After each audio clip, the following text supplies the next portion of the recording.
Today my topic of discussion is malaria. This is a disease caused by a parasite. The parasite is transmitted to humans through the bites of infected mosquitoes. People who have malaria usually feel very sick with a high fever and shaking chills. Each year approximately 210 million people are infected with malaria and about 440,000 people die from the disease. Most of the people who die from the disease are young children in Africa. While the disease is uncommon in temperate climates, malaria is still common in tropical and subtropical countries. World health officials are trying to reduce the incidence of malaria by distributing bed nets to help protect people from mosquito bites as they sleep. Scientists around the world are working to develop a vaccine to prevent malaria.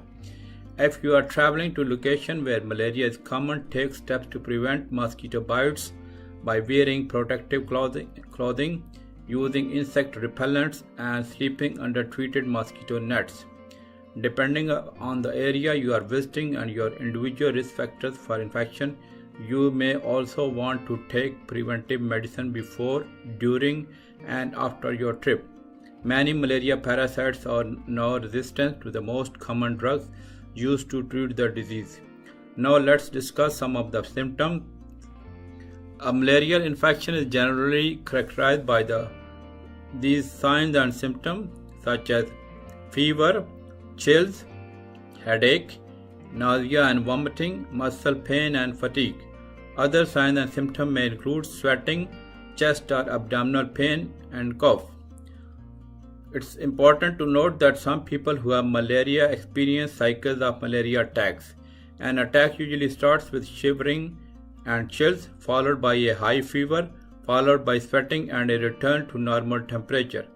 Malaria signs and symptoms typically begin within a few weeks after being bitten by an infected mosquito. However, some types of malaria parasite can lie dormant in your body for up to a year. Now let me tell you when you should see a doctor. You should talk to your doctor if you experience a fever while living in or after traveling to a high-risk malaria region. The parasites that cause malaria can lie dormant in your body for up to a year.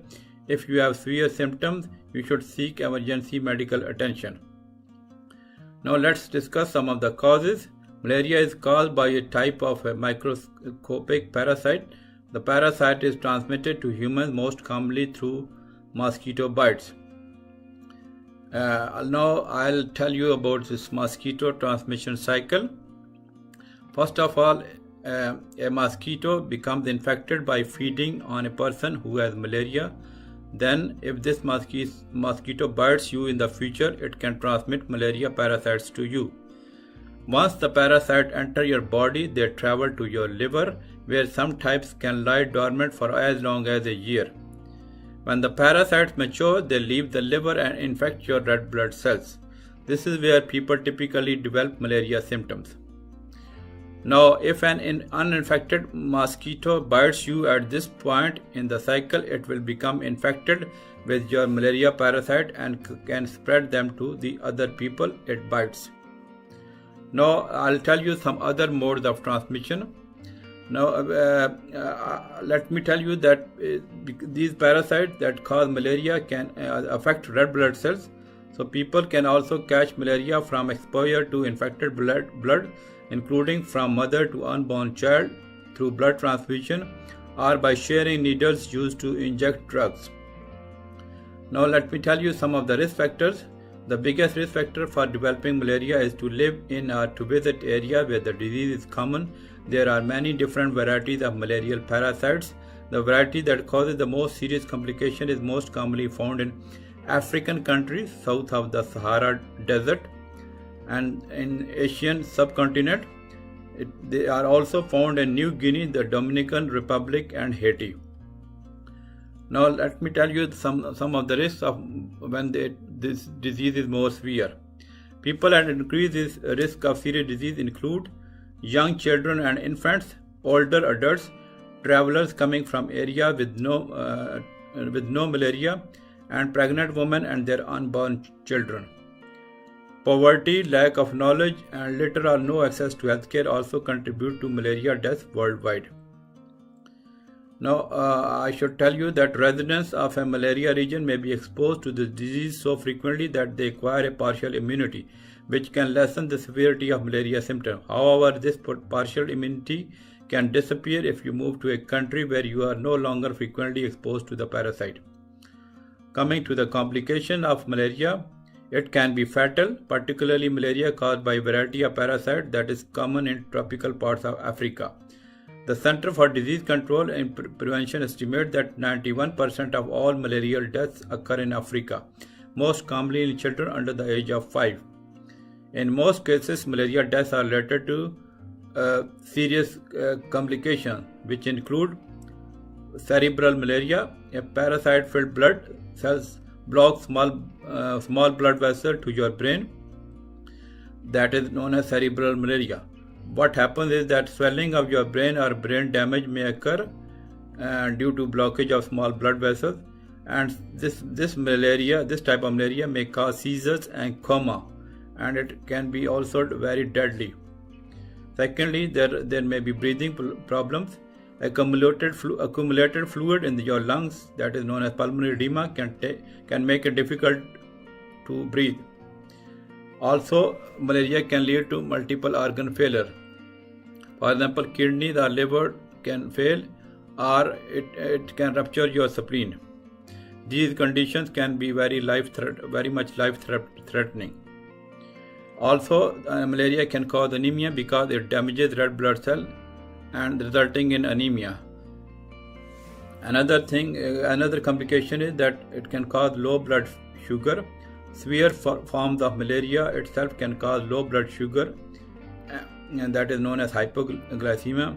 Also, there is anti-malarial drug, quinine, that is a very common medication used to combat malaria. This can also lead to hypoglycemia, leading to coma or death. Also, it's more important to know that malaria may reoccur. Some varieties of malaria parasites, which typically cause milder forms of disease, can persist for years and cause relapses. Now, let me tell you some of the preventive measures. If you live in or are traveling to an area where malaria is common, take steps to avoid mosquito bites. Mosquitoes are most active between dusk and dawn. To protect yourself from mosquito bites, you should cover your skin. You should wear pants and long sleeved shirts. You must apply insect repellent to skin and clothing. Sprays containing DEET can be used on the skin, and sprays containing permethrin are safe to apply to clothing. You must sleep under a net.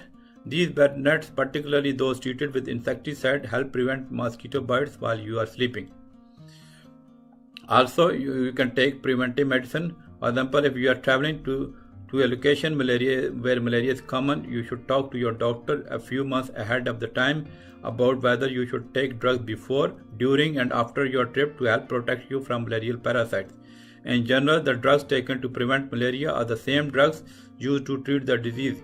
Your doctor should know that your doctor needs to know when and where you will be traveling so that he or she can help you evaluate your risk for infection. And if necessary, you can prescribe the drug that will work best on the type of malaria parasite most commonly found in that region.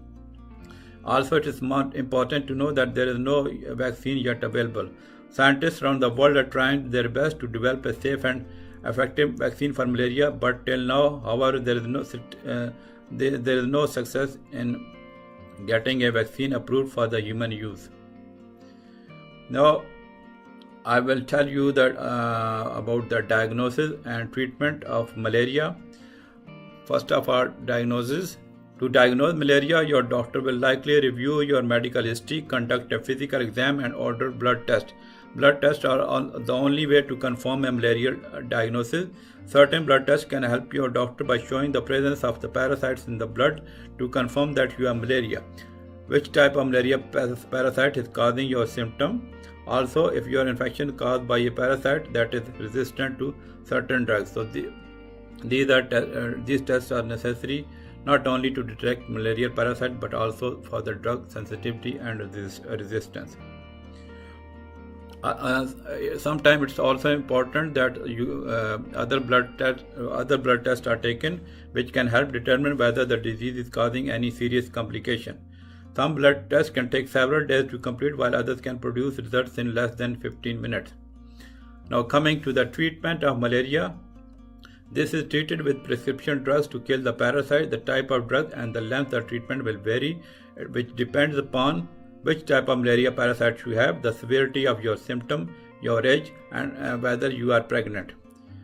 Now let me tell you some of the medications. The most common anti-malaria drugs include artemisinin-based combination therapies, which we call collectively as ACTs. These are in many cases the first-line treatment for malaria. There are several different types of ACTs. Examples include coartem and artesunate, amodiaquine. Each ACT is a combination of 2 or more drugs that work against the malaria parasite in different ways. Secondly, chloroquine is still preferred for any parasite that is sensitive to this drug, but in many parts of the world, the parasites that cause malaria are resistant to chloroquine, and the drug is no longer an effective treatment. Other common anti-malaria drugs include there is a combination of atovaquone and proguanil, that is known as Malarone, quinine sulfate with doxycycline, also coming in trade name with vibramycin, mefloquine, and primaquine phosphate. Also, it's important to know that new anti-malaria drugs are being researched and developed. Malaria treatment is marked by a constant struggle between evolving drug resistance parasite and the search for the new drug formulation. For example, one variety of the malaria parasite has demonstrated resistance to nearly all of the available anti-malarial drugs. I hope you like this video of mine. If you get a little bit benefit of watching this video, please subscribe to the channel if you have not done already, and click on the bell notification button so that my upcoming videos will be coming straight to your inbox. Also, it is important that if you like this video, please share with your friends and families. That will encourage me to make more useful health related videos for you. Thank you so much for watching this video.